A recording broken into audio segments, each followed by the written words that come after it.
Zach with the Movie Castle, and today I'm going to be talking about all the movies I saw in July. There are 5 of them this month. I'm going to kick things off really quick.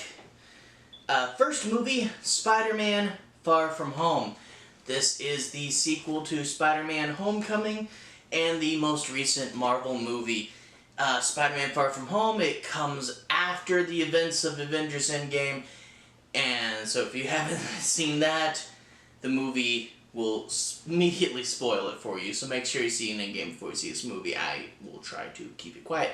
But anyway, Spider-Man, the world is kind of wanting Spider-Man to take up a larger role. He's not sure if he's ready for it. And it's, again, on a bigger scale about his struggle between wanting to have a normal life and be a superhero.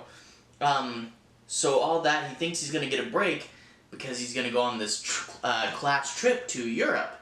However, the superhero problems follow him to Europe, and he has to go on a European adventure. These elementals show up, these giant monsters based on the 4 elements, and this guy Mysterio shows up to stop them. Of course, if you know anything about Marvel Comics, you know there's more to Mysterio than just that. Overall, Spider-Man Far From Home is pretty good, but it does have some definite faults to it. I mean, like, the European setting is good for, I guess, a one-off movie. But when they came back to New York at the end, I realized how much I missed the New York setting and how crucial it is to Spider-Man. There's a twist in the film that if you know anything about comics, you know from the very beginning. One thing that really bugged me, though, is in Homecoming, it ends on a pretty sad note between him and his girlfriend in that movie, and it's not really ever addressed, and he's just ready to be with MJ again. And it's like, he wants to be with MJ even though this horrible thing happened at the last Spider-Man movie, and it's just not addressed again. And I'm like, okay, we're not going to talk about that. Not even bring it up. And I'm like, that was kind of weird. But overall, it's pretty good. The early pacing goes slow because they're trying to sell that he's just an average, everyday person. But it does go really slow. Once you get past the twist in this movie, the reveal, and you see a certain character's full power, then it does start to get really interesting, and he can do some pretty cool stuff. So the end really makes up for a lot of the slowness early on. Overall, it's pretty good. It's just, yeah, I miss New York. I really wish they brought up the events of the first movie a little more in regards to his last girlfriend and why is he just so ready to move on. I mean, I guess it has been a long time. And then that early slow part was a little slow. But overall, I really liked it. I mean, it's Spider-Man. It's great to just see him in there, you know, swinging around. Overall, pretty good. Gonna give it an 88.12. I mean, I did talk a bit about the faults, but it's Spider-Man. It's good, you know. It's Spider-Man. The next one I saw was Midsommar, which actually came out really close to Spider-Man, if not the same. No, okay. Yeah, they came out within a couple days of each other because Spider-Man came out on like a Tuesday. Midsommar, completely different movie than Spider-Man. You go from this happy superhero movie to a weird cultist movie. Anyway, the plot of Midsommar is this guy, he's planning on breaking up with his girlfriend, and him and his friends kind of independently, they schedule this trip to Sweden to get away. However, the girlfriend's sister commits suicide and takes her parents with her, and now she's all depressed and in a funk, so he can't break up with her now. But he already scheduled that trip to Sweden, so she kind of gets inadvertently drug on this trip. She's horribly depressed from what happened, and she's currently in a relationship that really should have ended a while ago. But she gets to Sweden, gets to this small community, and at first they seem really really idyllic, you know, and it seems fun, it seems happy. But of course, you know, it's a horror movie, it's not gonna stay that way. And the thing with this movie, you know, like I mentioned, Spider-Man being slow, this is slow too, but, you know, I think with Spider-Man it was slow, but it's this weird teen drama stuff. And with Midsommar it was just slow, but it was really weird, and I think, you know, like I said, with slow movies, if you're on board, slowness is fine because you're just more into it.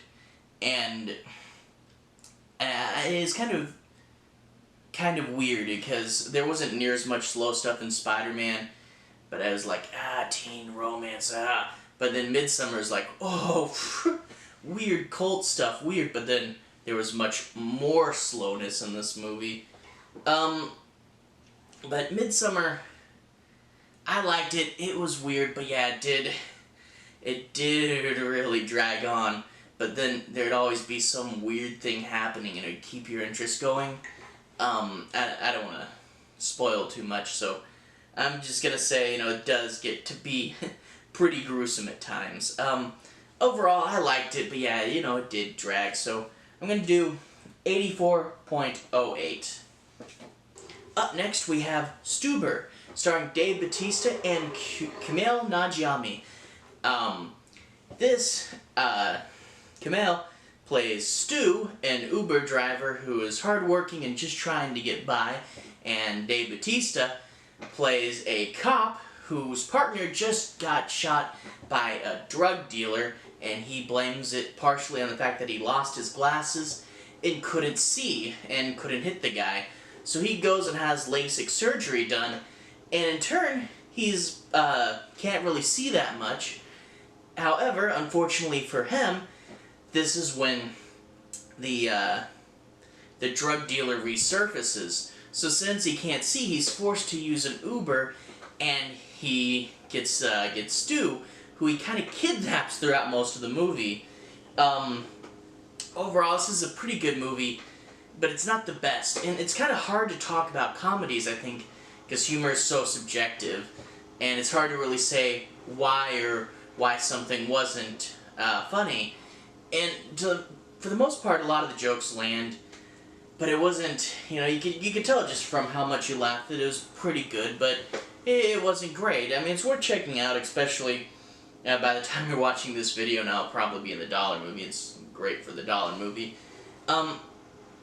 Overall, though, it's good, but it's not that great, and if you get a chance to watch it, I'd say, you know, try it, but yeah, if you're one of those people that goes and spends, you know, full price on a first, you know, run ticket, it may not be that great. But overall, it's pretty good.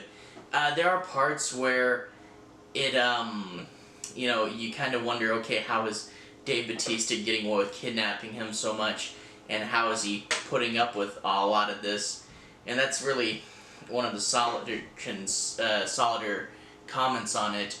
But overall, it worked out pretty good. Dave Bautista was in Guardians of the Galaxy, played Drax, and I was glad to see him in something, you know, it's cool. He was also in Hotel Artemis kind of recently. It was pretty good. Anyway, for Stuber, I'm going to give it an 83.17. Up next, we have Crawl. Crawl was directed by Alexander Aja and produced by Sam Raimi. So it's an alligator movie, and a lot of these, you know, monster creature features, they tend to be kind of B movies. And, you know, as you saw the trailer, I was like, okay, an alligator movie. But then I saw it was produced by Sam Raimi, who made the Evil Dead trilogy and the Spider-Man trilogy and Darkman, and I was like, okay, he's a good name to get me to go see it. But then the director, Alexander Aja, he made High Tension, a really good classic horror film, a French slasher, one of the better modern slashers. He made the remake of Hills Have Eyes, one of the better remakes, although I'm still in the Craven camp. Piranha 3D, and Mirrors too. So he has a good history, a good history of making horror movies. So I saw that this was an alligator movie, but it had a better pedigree behind it, a better team making this movie than you'd expect, because you'd expect just some guy employed by the Sci-Fi Channel doing this, and it really does show. It's a fun summer alligator monster movie creature feature, but it's just done a lot better than most of them.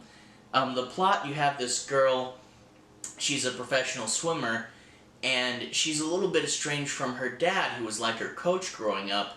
A hurricane's coming to hit where her dad's living, and no one can get a hold of him, so she has to go to this house and try to find out what happened to her dad, and she finds him in the basement. However, unfortunately for them, alligators are nesting in the basement.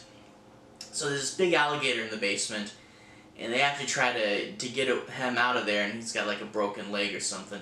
And as they try to get out, the water starts to pour in. So it's not only running from the alligator, but also running up the house as the water comes in. And it's a really good, fast-paced action horror creature feature, fighting off the alligators. It's really fun and exciting. And, it is, it's a B movie, but it does its job really well. There's been a ton of alligator movies, and it's not like there's anything super crazy. They didn't, cross the alligator with a octopus or anything like that. But it just takes the alligator concept, does it really well, and the concept of going up the house as the water comes in is really fun also. There's lots of cool moving elements in what was otherwise a simple concept, and it really had me invested. I'm going to give Crawl an 87.92. I really liked it. Up next, we have the last movie I saw in July, Once Upon a Time in Hollywood, directed by Quentin Tarantino. This is his 9th film. Once Upon a Time in Hollywood stars Leonardo DiCaprio as Rick Dalton, an actor that's kinda, his career's going downhill a little bit, and then Brad Pitt is Cliff Booth, who is his stuntman and also does odd jobs, primarily being his driver because Rick Dalton lost his license. But the twist is they live next door to Sharon Tate, and if you know your Hollywood history, Sharon Tate was murdered by the Manson family, and the movie itself is kind of a day-in-the-life type movie, although it takes place over, I think, 2 days. But the whole time, there's a shadow of the real-world history, and you know that something's gonna be up.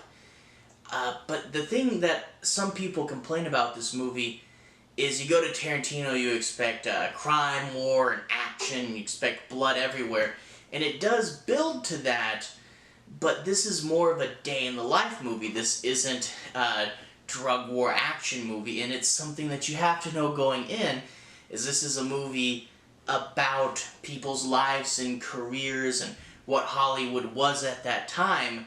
And when you're following these three characters around, it's not necessarily about the action or about the murder, even though that's where we're going to.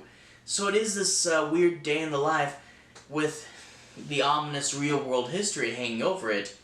But yeah, this is kind of different for Tarantino because, you expect a big action movie, and the people who are disappointed by it are the people who really only wanted the big action movie, but this isn't that. But if you know that going in, and personally I kind of expected that, I really enjoyed it. You get to really study these people's lives. And like, one thing I noticed, the characters Rick Dalton and Cliff Booth, so many movies you go to nowadays, you don't remember the characters' names, not even their first names. And these two, you get to know their first and last name, and that may just have been the ad. But you really get behind these characters, and my parents got a chance to see it twice, and they said, yeah, when you're not just constantly looking for the violence, and you sit back and enjoy the story, you really do get absorbed by it, and you get a lot more out of it the second time. And it is one of those things where it's like, how often in modern cinema do you really get behind the characters as much as that? I really wanted to see a whole bunch more of these characters, see what their life was like all the way through and after, and it's like, you really get behind them so much more than you do in a lot of movies, where a lot of times the main character, you just call whoever the star's name is. In a lot of main characters are kind of forgettable. But this, it really does pull you in. It's just really good storytelling, even if it isn't just straightforward action. But anyway, I really liked it. You gotta know it's a day-in-the-life movie going in and not an action head-to-toe, even though it does build to what you know Tarantino for. But I still really liked it. I got all the other movies on Blu-ray. I'll pick this up when it comes out. I'm going to give it a 94.19. Really, really fun. Anyway, up next, I'll be covering Intruder. This movie I covered briefly on 10 Underrated Slashers. I got a chance to watch it again, though, and I was like, yeah, this is better than I remembered it, so I'm going to go do a full review on Intruder next time, so if you want to stick around, that's coming up next. Have a good day.